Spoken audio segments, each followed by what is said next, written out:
Hey guys, Luna Takamajo here, aka Pocky.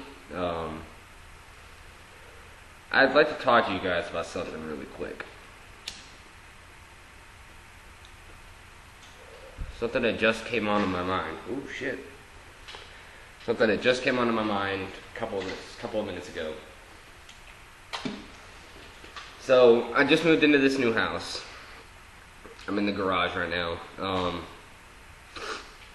I was looking through some boxes and I found something. As a matter of fact, let me go get it real quick.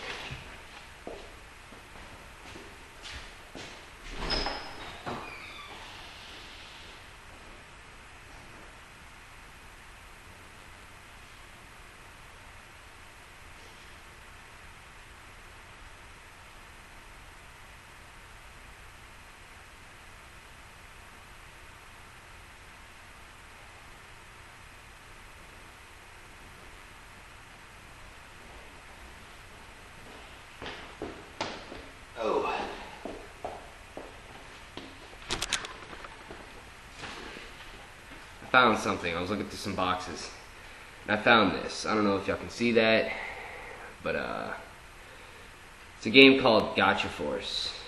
Now, I love this game, but I was thinking about something. This game's pretty damn hard. Now, I looked at something and I noticed. Don't get me wrong, I beat this game and I still love it, no matter how hard it is.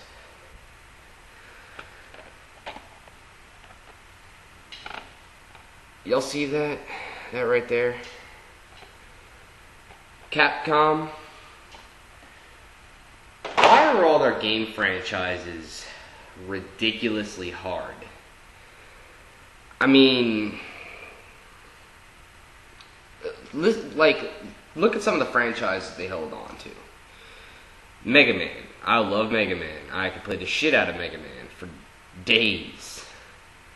But it's pretty fucking hard. Now, it's not that hard through the regular stages, but it's when you get to the final stages that the game gets really, really hard. Resident Evil. Resident Evil, the first couple of games were really freaking hard. I hated the fourth one. Please don't hate me for that. I don't like overrated things, and that game, it was like everybody was like, dude, Resident Evil 4 for the GameCube, dude, that game kicks ass, this and that, and it's like, I got tired of hearing about it, and I just started hating it.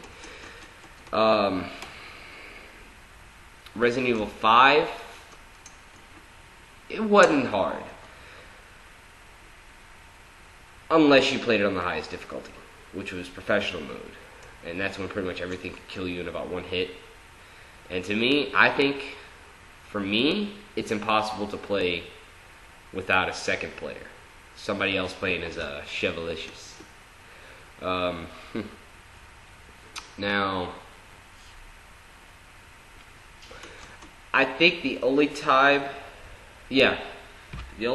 we used infinite ammo was the final boss fight with Wesker. And that's because it was ridiculously hard.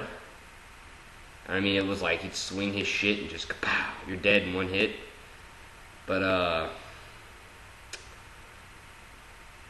we just used it for the rocket launcher and that was it. We just sat there and just kaboom, kaboom, kaboom, kaboom till he died. But what else did they hold the franchise on? Probably one of my favorite franchises of all time, the Monster Hunter franchise.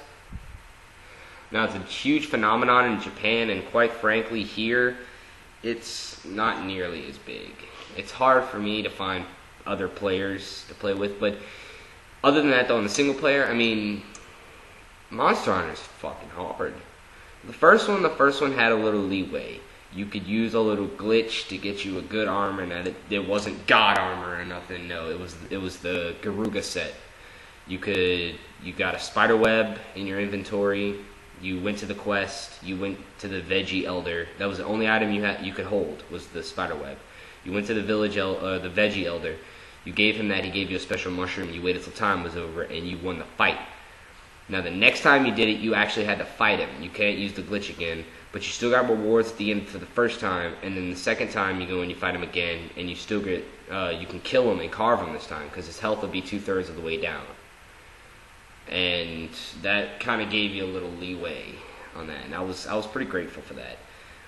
It was easy as hell to get the points for the farm, Kokoto. It was easy to get points, so you could upgrade your farm. But usually you had points that you never used.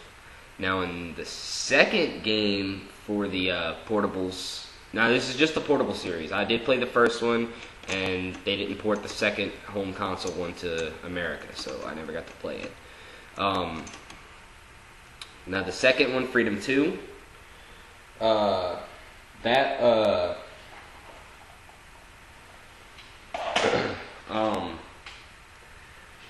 they gave you all kinds of shortcuts and stuff, like you could get from place to place easier. It was easier to manage your items. The points did a little bit more, but here's the catch.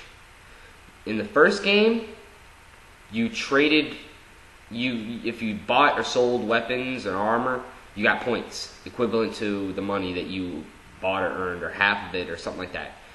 But in the second one, you had to get them by getting either going on treasure quests, or it was going on treasure quests, getting special items or account items, and I don't remember the other one. But in other words, it was a lot harder to get points. And this time you could actually buy stuff with them, like armor spheres and stuff like that to upgrade your armor's defense and all that. You could buy jewels to make accessories and shit like that. But you barely ever got points. So you're always I was always concentrated on building up my farm than I was trying to upgrade armor and stuff like that. I just hoped I got the items from mining. But enough about, oh yeah, one more thing. In the first game, you didn't fight the Plysloth, or Plysloth, whatever you want to call it, or the Kazoo until level 5. The second and third ports of the game, you fought it on the level 3-star quests. What the fuck? The Kazoo's not that difficult. It's still pretty annoying. It would be nice if it was still on the 5 stars. But no. Instead, they took the Rathalos and the Rathian, which you fought on level 4-star quests, and put them on the level 5 and 6 stars, which pissed me off, because I love to fight those. Those are the ones I knew how to fight. I love to fight those. But the Plysloth, now that's a different story. He is fucking annoying. He's bigger than life. He's like 2,400 feet regular, or meters, or inches, whatever the measurements are on that game. And he has that little body slam attack where he preps up and just pow. That would always drain my health to about that much with this much red, and I'd have that much empty space. So it'd like drain a third, leave a third red, and then leave the rest of it green. And that was just really annoying. The Devil May Cry series, how about that? Devil May Cry 1 and 2 were fun and hard, but Devil May Cry 3 is where I think they got a little carried away with the difficulty crap. That was weird. The original one, not the special edition, but in the original, I think the Japanese insane mode was the American normal mode. And the first time playing it, first couple of times actually, I had the hardest time getting past that second boss. And I'd end up dying, and guess what? It knocked me to easy mode. Thanks, Capcom. You're awesome. Now, I personally didn't really like Devil May Cry 3 because the same reason I didn't like Resident Evil